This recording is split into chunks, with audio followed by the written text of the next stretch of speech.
Good morning, find of the day. Just a quick one. I was going to come out yesterday afternoon, but got tied up with a few things at home, and it occurred to me I was just not going to get through all of my winter stock of apples. So decided to come down to the car park field, and I'm going to throw a load under the bushes so that the redwings and a few fieldfare and any other fruit eaters are going to have something to eat for, well, probably last about 10 days. Now in the thrushes, there's not much fruit around otherwise, if any, of course.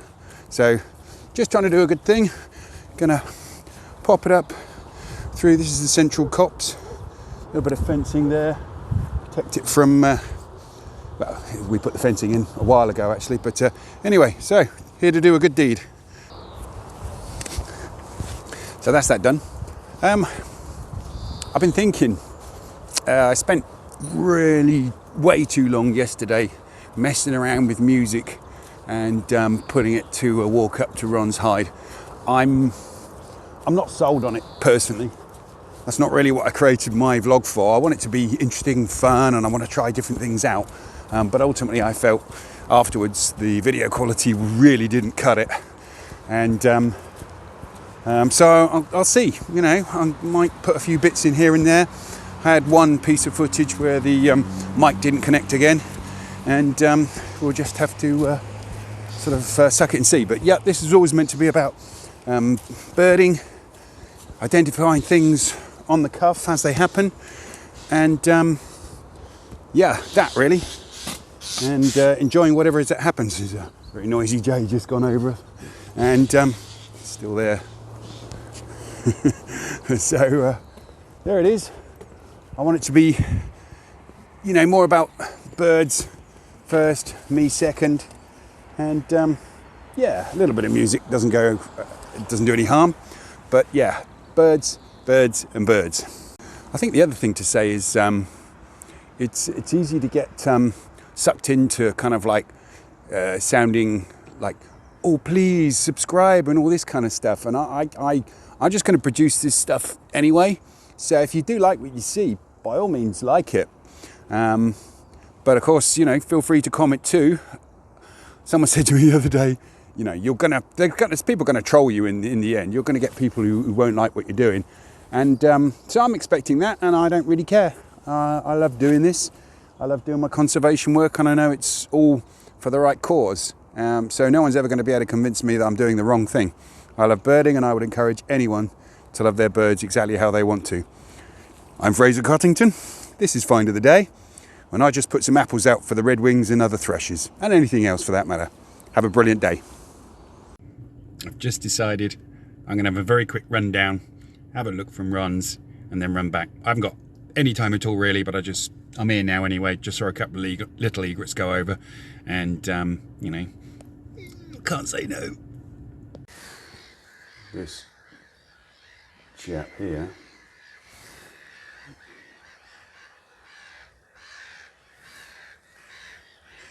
doing me the honour of being totally in focus. I don't know whether he is.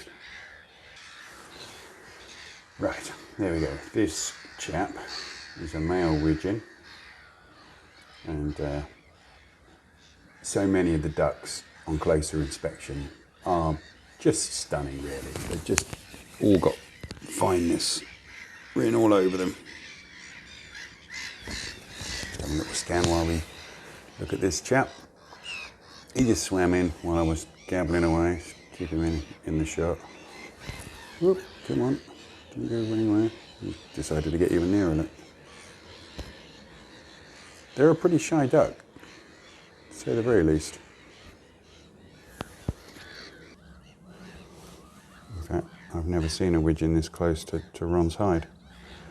But in fact, that's the foliage of the reeds that are right underneath the hide coming into the way there. He's clearly decided he wants to graze right here, and that's what he's going to do today. All greys, pinks, chestnut, that sort of creamy forehead, look at that pale blue bill, black tip, really unmistakable. They've got a fantastic call, kind of like a whew. And if there's a peregrine over, then you get a few hundred call together. It's really, really noisy. I remember going to Elmley, RSPB Elmley, and there was like about 20, 30,000 of them, and a peregrine went over, and it was deafening. Stunning, stunning, but beautiful bird. They'll be off to their summer breeding grounds very, very soon. We've got about 10, 15 left. Maybe there's a few more on white swan. But the top tip really I'm talking about today is if you have the luxury of a place to scan a lake edge, a large enough lake edge that will conceal birds, or that there'll be birds that will just be foraging, don't just pan in one movement. Do this. Stop, pan. Stop and scan. Stop and scan. Check for movement. Any slightest movement. Well, you can't ignore the birds on the feeders. If you've got feeders, you should be paying attention, really. And I am guilty of spending more time looking out over the lake.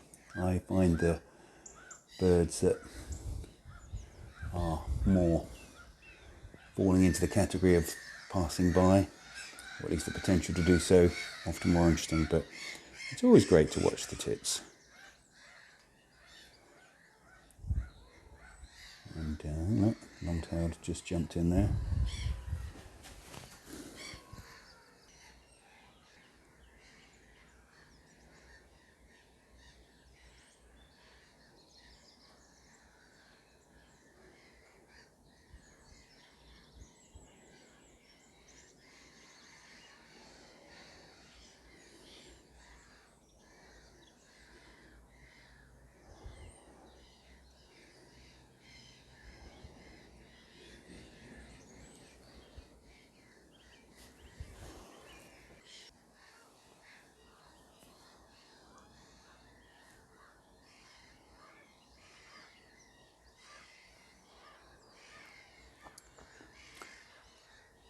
Just in case you're wondering, because my scope is the very least 25 times, and this feeder is barely 37 feet away, this is as far away as I can get unless I sit at the other end of the hide, which I guess is doable. It's all close up, isn't it? And delightful it is.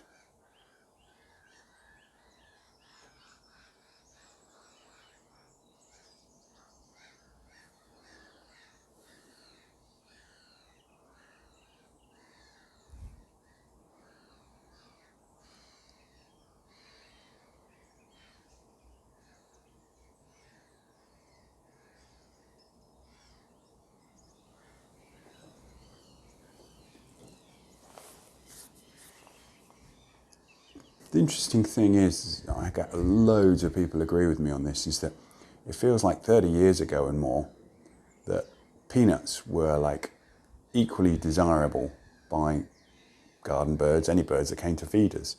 And yet nowadays, sunflower hearts seem to be the feed of choice for most of the tit family. Finches in particular, goldfinch, greenfinch, they all go absolutely wild for sunflower hearts. If you've got enough goldfinch, you will find they do like Niger and thistlehead seeds if you can afford them. I think they're more expensive than gold, actually. I wanted to do a little zoom out shot just to show you that underneath the amount of foraging from birds, in particular birds like the pheasants there, amount of foraging has left a puddle. I'm sure that might be sort of wear and tear of people standing under the feeders filling them up. You might notice the little metal pole on the bank to the left, because our friend made the big feeder stand. It's much bigger than anything you can buy in the shops. Welded it together, and the little kind of conical shaped thing was to keep the squirrels off. So you also have to keep the vegetation trimmed back, because squirrels, as all of you who know What happens if you have squirrels in your midst? Squirrels will get on there, and bit by bit they will annihilate your feeders. I gotta say, I'm a little hard on black-headed gulls. The main reason for that is we